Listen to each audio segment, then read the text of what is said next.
Hello there, my name is Corey Durbin, CEO of Shared Health Alliance, and I'd like to welcome you to Running Eyes, a podcast where we take a meaningful, deep dive into the relationships, strategies, and global mission of ASH to change healthcare and change lives. Well, it's great to be back with you. As always, I'm very excited about our guest today. My good friend David Slepak. David is the Executive Vice President for Business Development of ACOS. They are a wonderful vendor partner for Shared Health Alliance, and really looking forward to this conversation today. David, how are you, my friend? Fantastic, Corey. Thank you so much for asking. Thanks for taking the time today.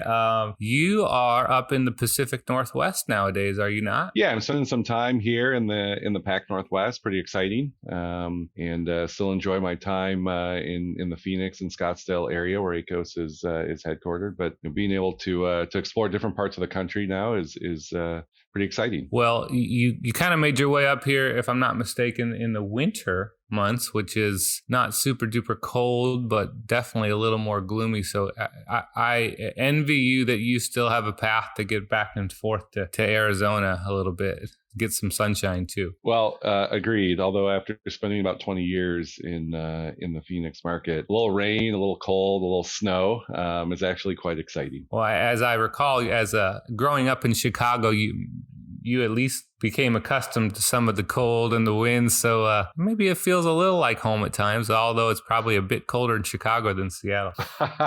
And definitely a little wetter here. Yeah, well, it's one of the things about the Pacific Northwest is the summers are, of course, incredible. And we do get a lot of gray days in the winter, but not overly cold. But anyway, it is great to be with you. There's so many things to talk about today. Of course, as the vendor consultant to ASH, one of the things that we love about what we do is we find best-in-class programs and approaches to really assist the members of the Alliance for Shared Health Programs, and ACOS certainly fits that bill.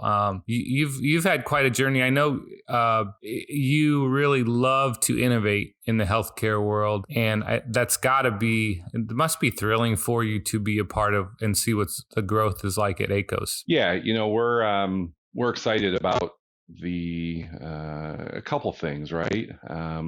This focus on continuity of care, the rapid adoption of technology to remove the barriers to accessing primary care, and unfortunately, we've had to live through this pandemic over the last year or so, which has kind of sped a lot of these things up along the way. But certainly excited about the growth of the category and really the openness and the partnerships and the strategic alliances that we've built with different plans and your community being able to serve your members. Well, tell me a little bit about how you kind of evolved in the healthcare space, and where you a little bit more about where you came from and how you partnered up with ACOS. Sure. Yeah. So kind of a funny story, how I got into the insurance space, really. It's about 10 years ago as a State Farm agent, selling property and casualty insurance and mortgages and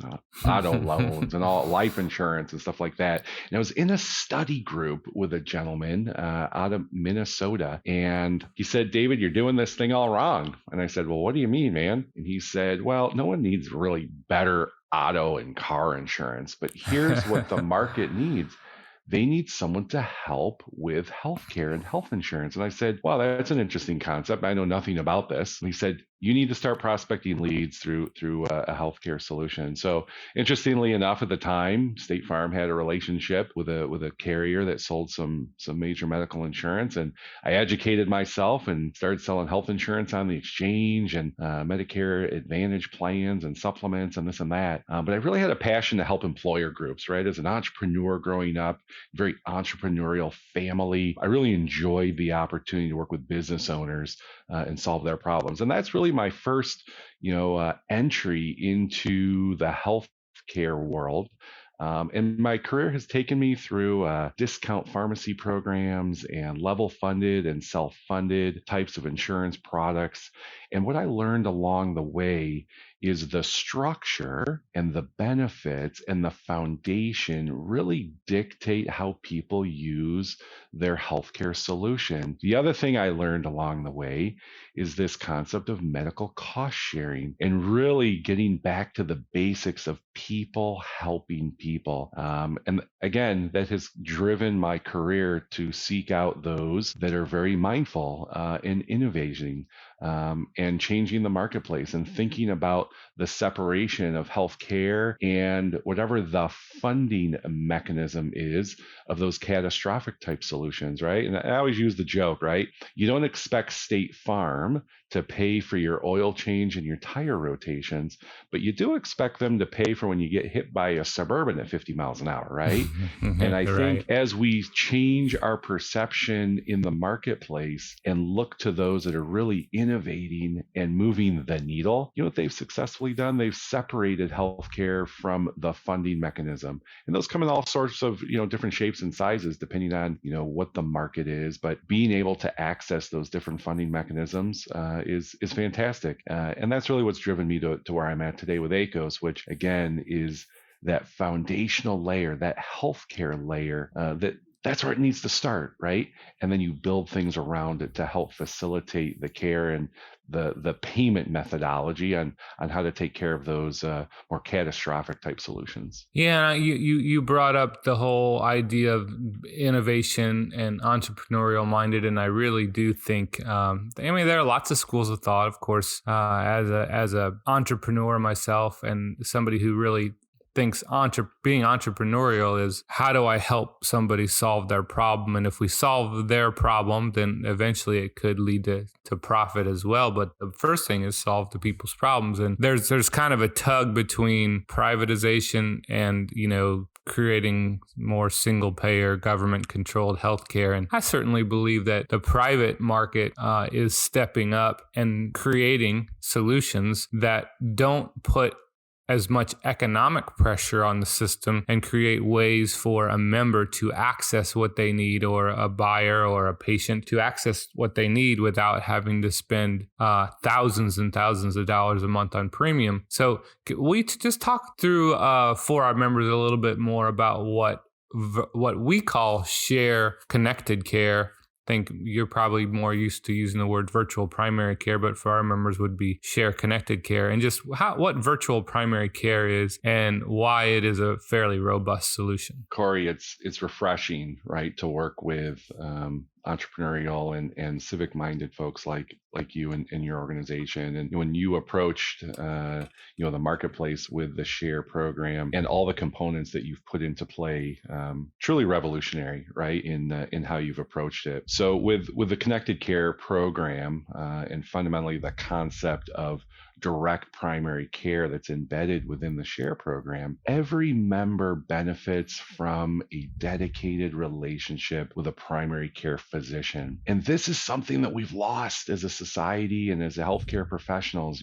We've lost that relationship. We're going to the urgent care, right? Or the emergency room or the minute clinic, and not really having the guidance and continuity of a primary care physician really managing your healthcare. The other thing that's interesting is, people spend a ton of time researching, a television or a car or different sorts of things, and being able to kind of navigate the healthcare system as a buyer of healthcare services oftentimes can be very challenging. So as part of the connected care program through your plans and memberships, members benefit from care navigation, which is really important in navigating the healthcare system and finding the right care at the right timing. Timing is very important when you're buying healthcare services at the most appropriate location, right? We've often been kind of forced into or led to believe that the emergency room or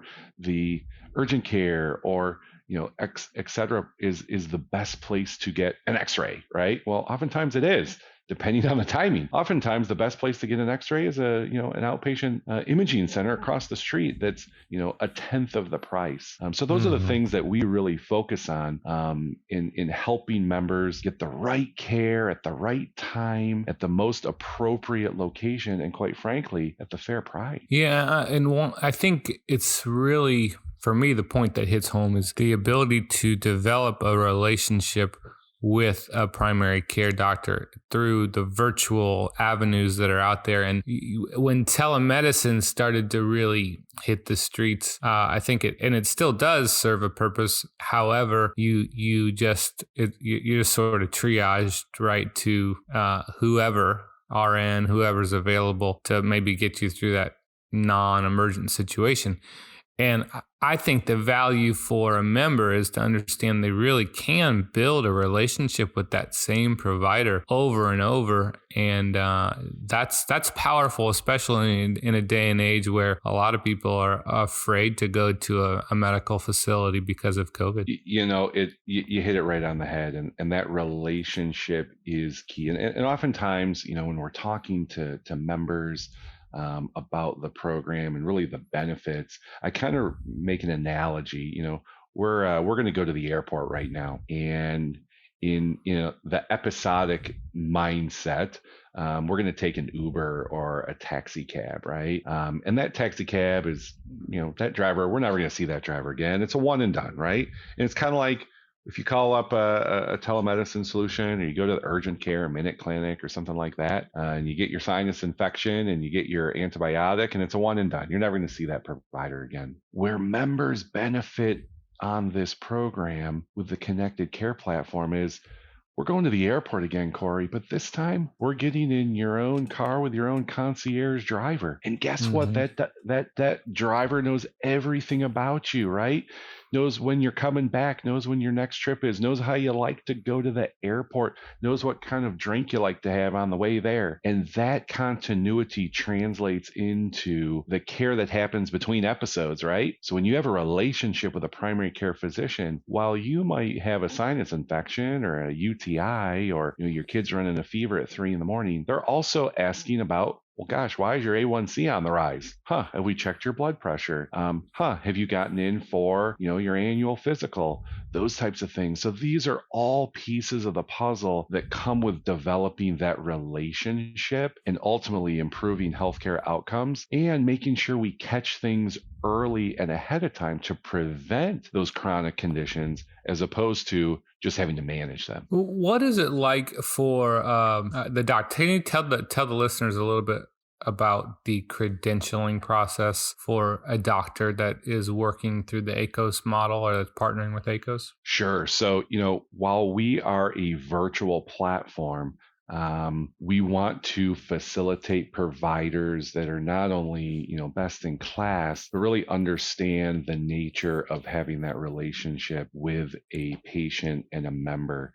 We work with providers all around the country, and many of them are licensed in multiple states, and some of them are multidisciplinary. So by and large, they're family practitioners or internists, although they might have some emergency room experience or other specialty experience. The other thing that we focus very heavily on is, we'll call it the equivalent of bedside manner. We call it telemedicine or virtual etiquette. And our chief medical officer has developed an entire protocol called ACOS University, delivers the mindset and training and updates so our providers are operating at the top of their license, as well as following some of the etiquette that we found works extremely well in the virtual environment. While the phone is a great way to connect, we also believe in the power of video. So we have a proprietary platform that's secure, that's designed specifically for medical use. And we encourage members to use that video platform because the provider then is trained and sees, different cues and body language and replicating that in-office experience, via your phone, tablet, computer, et cetera, et cetera. Yeah, I think that really is a critical part of the experience. And, with some of the ASH sharing programs, they were designed a little bit to from a cost basis that they have some limited sharing offerings where they're not catastrophic in nature necessarily, and so the face-to-face visits end up getting limited to just a few a year, and those are the number that are shared. Well, these programs include access to ACOS as a vendor program to provide that solution. And I love the episode of care model where that member can pay that one fee. And in some of the programs we offer, there's no fee; it's included, But in some of them, there is a fee to access it. But that episode of care model. So, will you just talk a little about how that episode of care is defined? To take somebody through that that particular issue. Sure. Well, oftentimes, when someone is seeking medical care, it can be handled in, well, like what we like to call a one and done, right? So one phone call, make the diagnosis, create a care plan, and then prescribe as appropriate, right? And that's kind of a one and done situation. However, there are often times where follow up and multiple encounters are needed to successfully resolve the challenge that member might be facing from a healthcare perspective. So the episode of care model is actually kind of a one price bundled solution that includes multiple follow-ups to help resolve the issue. And this could be from a multitude of different ailments, but the concept is to have the same continuity throughout that episode with the provider. Oftentimes it would involve, ordering lab work or ordering imaging, things that require a referral and ordering of additional services,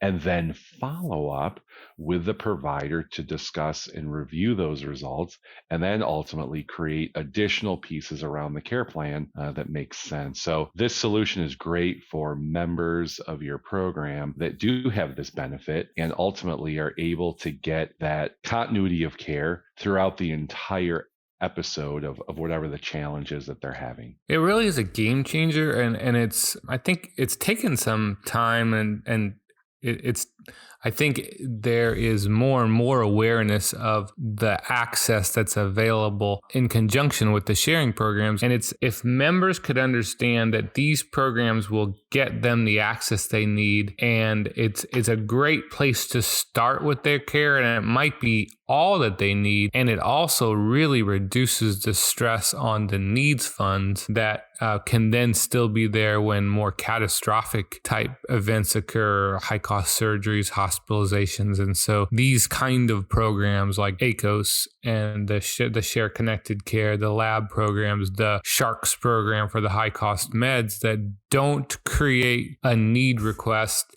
and the member can still walk away knowing I got the care that I need, and I wouldn't have gotten it without that program. Corey, that makes a lot of sense. I have yet to meet anybody that likes to be inconvenienced and spend a lot of money. I don't care who I've talked to. In my 43 years, I have never talked to someone that says, yeah, I love being inconvenienced and I love to spend money. And, I've built my personal life around convenience, right? I hate being inconvenienced.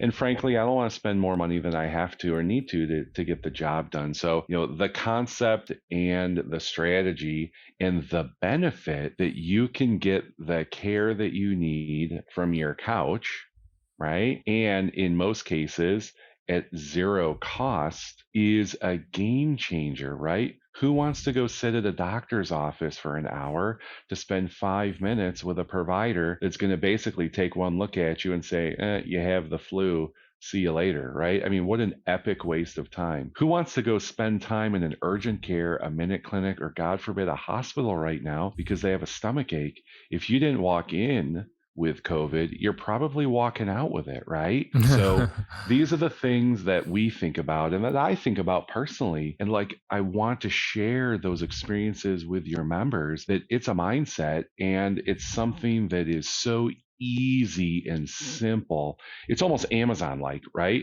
I mean, Amazon has changed the way we've shopped. It's amazing. I'll lay in bed at night and order all sorts of stuff from my iPhone. It's like, holy cow, this is crazy. We've taken the same approach to healthcare. Let's make it simple, easy, convenient, and ultimately low cost. And I think, your members can benefit from this every day. Have you as a company seen a big uptick in participation throughout the pandemic here? Oh, absolutely. In multiple fashions, right? The rapid adoption of virtual medicine, and it's interesting because there's lots of people involved, if you will, in the delivery of healthcare, right? There's the provider, there's the patient, and oftentimes there's the what we like to call the payer that's involved. And it's interesting because you know all three of those stakeholders have recognized and realized the value in virtual medicine. And obviously, as an innovator, you and your organization and your membership clearly understand the value of that and have built your programs around this digital front door where they members can leverage this as a first stop right on their healthcare journey. And I think that's class leading, right? That's a game changer. And that's something that your members benefit from every day. Yeah, health share programs in general, I think, take people back to what sort of the original intention of health insurance was let's make it affordable. Let's make the monthly contribution something that more people can be a part of, which was, back when insurance companies could have pre-existing condition riders and exclusions, then you had an incentive to always have insurance because you can't buy insurance when the building's on fire. And the health share world, has that luxury of saying to a member, we want you to be a part of this if you can attest to the statement of beliefs and you can fit the model or attest to the statement of standards of that organization. And understanding that you need to be involved in it before you get sick. And these other access points, like virtual primary care, just make the health share model that much better of a fit for somebody who understands the need to get in early. And so you work with a lot of agents and people that are more into the innovation side of things. And I think that's really the leaders in the healthcare industry are those that are right now are saying, I know we need to find different ways for people to access the care they need because what we're doing isn't working. Do you have a feel for what percentages of producers out there are really privy to the kind of changes that are going on in the marketplace? And what kind of feedback do you get from producers as to some of these innovations and the best in class stuff and the reception that they're getting in the marketplace, if that makes any sense? Sure, Corey, that makes a lot of sense. From a percentage of who's engaged and who's not, I wouldn't necessarily know from a percentage. I will tell you that, 99.8% of the folks that I work with are well versed and really focused on bringing, innovative and new solutions to their clients every day. And those are just the folks that I typically are attracted to and are frankly attracted to what I bring to the table with regards to, the products and services that we deliver. I think the market has driven people to think about healthcare differently. And that has forced people to potentially make moves. And frankly, from a distribution perspective, the agents and the consultants and whatnot either need to A, do what they're doing and watch customers go away, or B, Right. get with the program and deliver a value proposition that makes sense. And as we look at, the membership based cost sharing solution, it just makes a lot of sense, right? And advisors continue to embrace these types of solutions at a rate that I've never seen before because they make sense, because there's people out there like you that have built products and a community, right, that people can belong to, which is very unique in the marketplace. And I think that, for consultants to continue to bring value and be useful to whatever client they might serve, whether it be an individual or family, your next door neighbor, your employer down the street, the business owner in your church group, whatever that might be, right? For those folks in the marketplace that are serving those people, they need to. In fact, they should be demanded to bring all of the solutions to the table and that are best in class. That is the bottom line. I think that's exactly right. As an agent, or when I was working as for a company in the health insurance world, it was, I think there were a fairly small percentage of producers that were really open to innovative ideas. I think that's growing now. And some of it came down to just fear of the unknown. And I don't want to lose kind of this mentality of, I don't want to lose what I have on the book. So let me just kind of sit on the egg, if you will. And eventually, employers and employees and individual Americans who aren't employed through or insured through a group program wake up and go, there's no way I can afford these high cost premiums. And you give me some credit for what we do. And really, it isn't me at all. I mean, we're surrounded with great partnerships with companies like yours. And if there weren't all these people out there that were coming up with solutions to kind of escape this desert that everybody's in the health insurance world, we wouldn't be anywhere. So I appreciate what you're saying, and we're making progress because there are others like ACOS, and in particular ACOS, with these models that create a spot that people can go to say, there is a way for me to access the care that I need. So, well, tell us a little bit about some of the things you do. I know healthcare is a passion for you. So where does that grab your attention from a time perspective, and what are some of the other things that you like to do, David? I love to educate people and kind of show them different thought processes around access to care, and fundamentally how to create a sustainable business model. And I think that's really important, right? Everyone has kind of where they tap out, and for many Americans today, for many businesses today, whatever they're doing today is just not sustainable. Like, the increases year over year just doesn't make any sense. So being able to deliver a sustainable solution is really important, and part of my personal mission, right? So I spend a lot of my time doing research, making connections. I do a lot of public speaking, participating on super cool podcasts like this, and really trying to get the word out there, not only to the end user, but also the folks that are bringing solutions to them. So I spend a lot of my time doing that, and I personally want to leave a legacy, somebody that has made an impact in scaling the known fixes to the healthcare world. Here's the thing.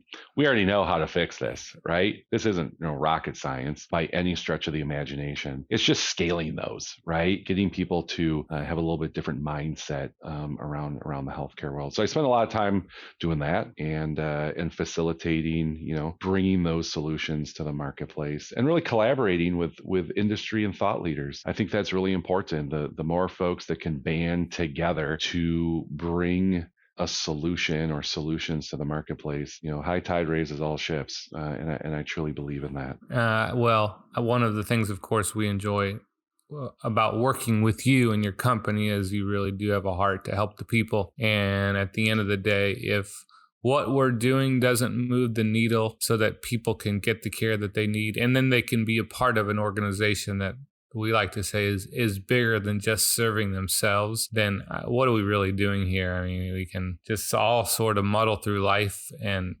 look at ourselves and say and get self-focused on what I need. And at the end of the day, if we can find a way to help everybody get the things that they need, then we will all be better off for that. So thank you for being a part of that mission with us. I'm very optimistic that today's conversation will help many of our members really understand what they have access to through the ACOS model and what we call share connected care. It's fantastic. So thanks for taking the time to be with me today, David. It was a blast. You guys are an absolute blessing to the members, and just keep up the fight, will you? Appreciate it, Corey. Yeah, and we appreciate the members that we serve, and being really part of a community is something that's so refreshing and so meaningful as you do your work in the marketplace today. Awesome. Well, thanks for that, David. Let's do this again soon, okay? Absolutely. Thank you. Have a great one. Share Connected Care is such a really critical part of the programs for ASH members. I think it's taking some time to really get members to understand exactly what they have access to there in that virtual space. And David's such a proponent of helping there to be real and lasting change in the healthcare world, and that explanation of how to access the program and how a member can get what they need without having to load up 4 kids and go to the doctor, or pay a copay, or submit medical bills or medical need requests, is significant for sure. So I'm very optimistic that as members hear that, they'll go, oh yeah, I need to check into that, I need to try it out. I really believe as members experience what's available through the virtual primary care model, they'll say, that's the place I need to start my care. Number 1, because it's convenient. Number 2, because it's less expensive. Number 3, it doesn't blow through the number of visits a member has. And number 4, because it really helps maintain and reduce the pressure on the needs funds of ASH, and that helps for a more sustainable model where members can benefit when they do have catastrophic needs that come in. So great to spend time with David. Hopefully that was hearing that conversation and learning more about that was of benefit to so many of our members and our listeners. And on the overview for this particular podcast, you can click on a link, and that will take you to a short video that helps explain more about how the virtual primary care model works that we call Share Connected Care. So thanks for being with me today. I sure appreciate it, and we'll look forward to being with you next time again on Running Eyes.